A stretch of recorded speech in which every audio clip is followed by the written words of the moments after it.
Good morning, people, or should I say hola, because we're in the beautiful city of Malaga in Spain, here to ride this, the big mama, the BMW R1300 GS Adventure.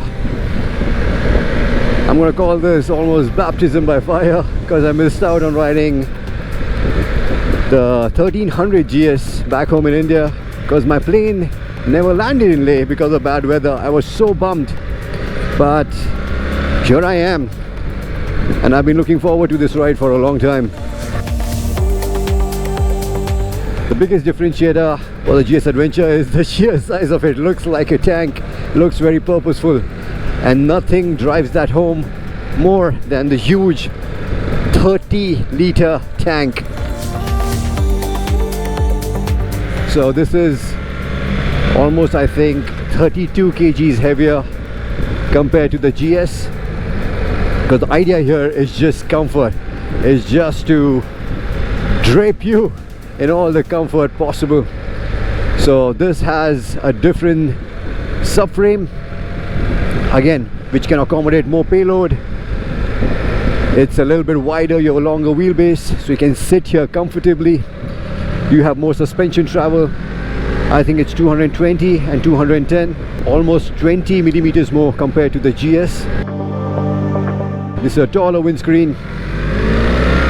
You also have these deflectors now to really cocoon you from the weather elements. Yeah, of course, because you have that much more suspension travel. Even the seat height now is taller.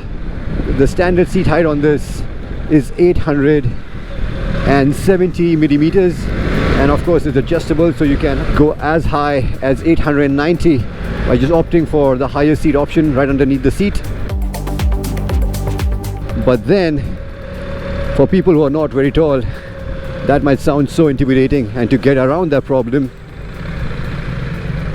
what you have is adaptive ride height. It lowers the height automatically by 30 millimeters. So from 870 you go to a much more manageable 840, and then you have another comfort iteration of that which lowers it down even further by 20 millimeters. So if you're really short, you can go as low as 790 or as high as, I think, 900 millimeters. And that's the whole point of this motorcycle, right? All the permutation combination available to make this motorcycle fit you like a glove, to make long distance travel as comfortable as possible. What they have done now is they've added all of these hooks to make it that much easier for you to basically mount all your extra luggage. They have designed a lot of extra luggage. You have somewhere close to 100 liters of luggage on this thing. On the safety front, you have everything under the sun that we have come to expect from BMW. You have an IMU, so you get cornering ABS, cornering traction control. And of course, as has become the norm, you also have radar assisted cruise control on the freeway. You have intimation for people coming from behind. You have front collision warning. So all the things that we have seen on the Multistrada before is of course carried down to this as well. The power of convenience. So you can electronically adjust the windscreen now.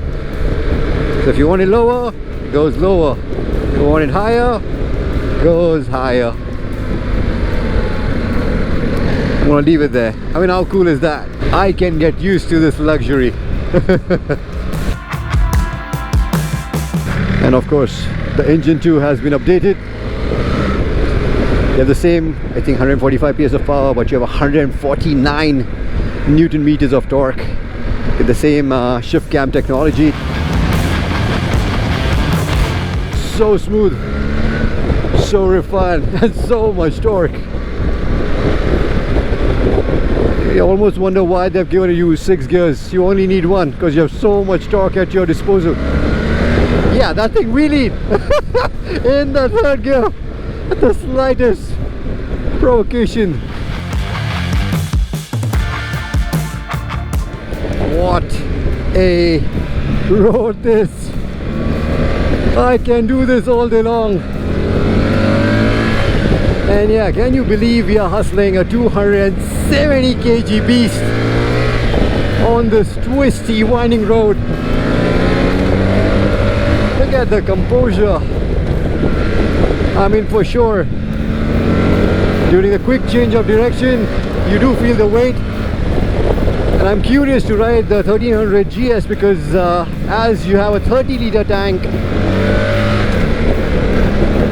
the weight is a little bit on the top on this. So it does feel a teeny tiny bit top heavy compared to the GS or the previous generation GSs that I've ridden.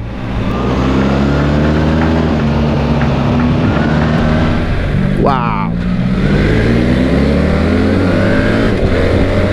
But for its size, this is exceptional.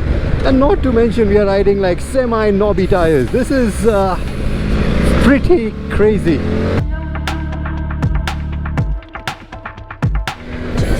In many ways, this is the litmus test of the new suspension with the dual springs. We are riding in the dynamic mode, so we are accessing the more stiffer spring, especially when you're riding hard. And also in terms of the feel, the feedback from the front, which I always felt was missing because of the tele lever suspension.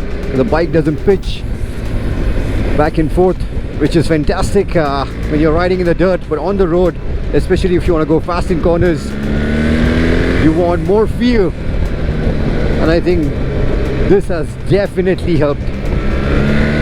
The flexi plate as well as the dual springs means the front end now is definitely a lot more communicative, which even in these tricky conditions gives you a lot of confidence when you're going into the corner.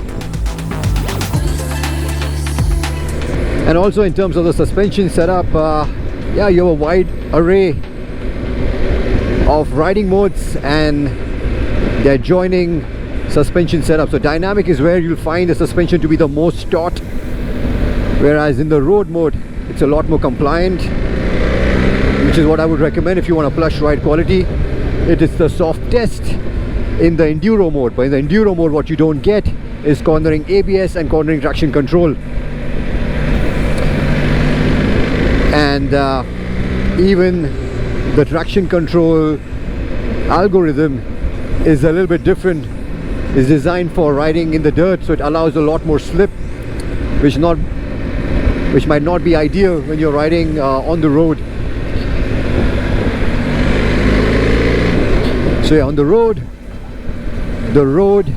riding mode is probably the one to go for if you want a nice plush ride quality.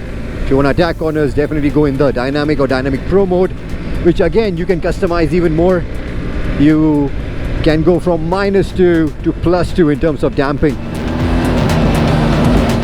It's quite incredible how good these Karoo 4s have performed, and they are continuing to perform in these tricky wet conditions. But what I love the most about them is how earlier on the Karoo 3s they did not feel the best. When you were leaning the bike in the corner, you felt like the bike would just drop suddenly after a point. Did not inspire a whole lot of confidence. But now with this new design, the block pattern, it falls in the corners much more progressively in a much more linear fashion, which gives you a lot of confidence. And also in terms of road noise, it's gone down dramatically, which is fantastic.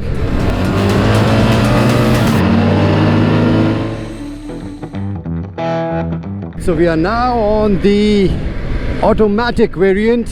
That's why you see a D. We are running on auto, and it's doing all the shifting on its own. You still of course have the gear lever, so if you ever want to manually change There you go, like that.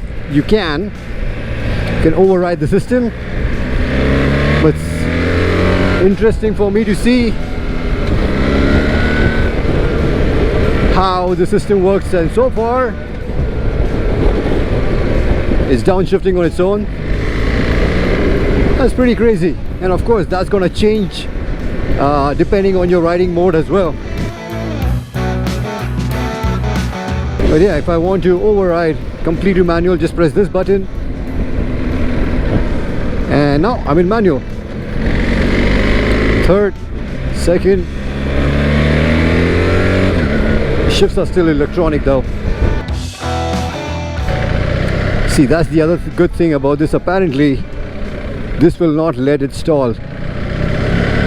So if it senses that the RPM is too low, it will downshift automatically to prevent the bike from stalling, which I think is going to be a really big asset when we hit the upcoming off-road section.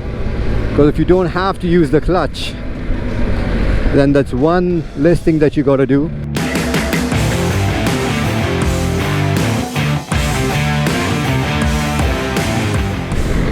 So imagine you're here with your wife with a lot of luggage. This will help you get through this gravel patch safely. And with the clutch not being a part of the equation, you just have to focus on your throttle and your brakes, and yeah, that's it. And on that front, yes, you can disable the ABS. Now I'm going to switch to how I would normally ride in manual mode and see. See the drama now. So now suddenly I've taken the rein in my own hand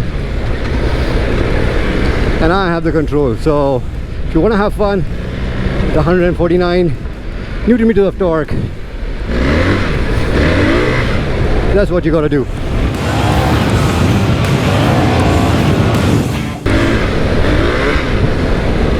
This is why we ride motorcycles, to do stupid things, to have fun. And with the GSA, you can do both, be safe and have fun at the flick of a button. Ooh yeah!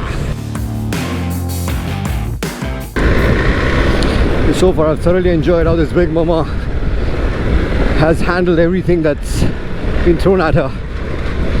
I mean, this is what this bike is made for. Nothing extreme. You don't really have a 21-inch front. You have good suspension travel, but not enough to really go bombing in these trails. And with that kind of weight, yeah. And with sheer cliffs like this, that would be a death wish. But if you're traveling and you encounter this trail, which is a massive shortcut to where you need to go, yeah, look at it.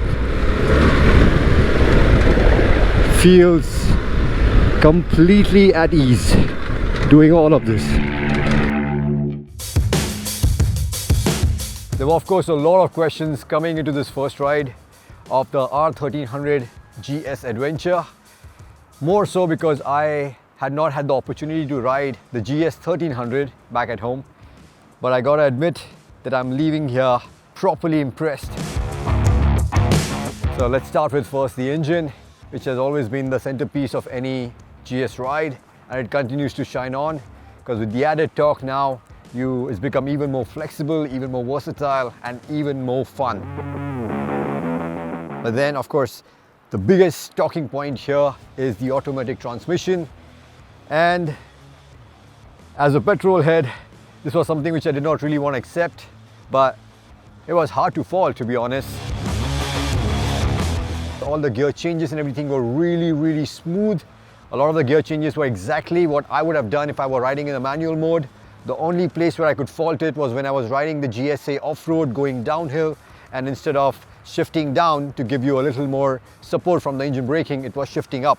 But then again, all I had to do was basically override the automatic transmission by just going down the gears, and that was it.